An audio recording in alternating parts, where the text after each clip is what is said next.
అనకాపల్లి జిల్లా చోడవరంలో నిర్వహించిన ఆత్మీయ సమ్మేళనంలో జనసేన పార్టీ ప్రధాన కార్యదర్శి నాగబాబు పాల్గొన్నారు.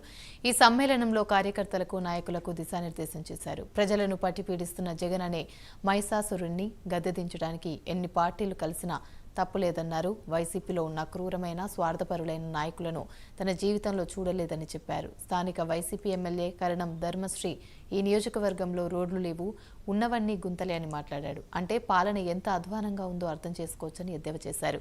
అధికార పార్టీ నాయకులకు దోచుకోవడంలో ఉన్న శ్రద్ధ అభివృద్ధిపై లేదని నాగబాబు విమర్శించారు.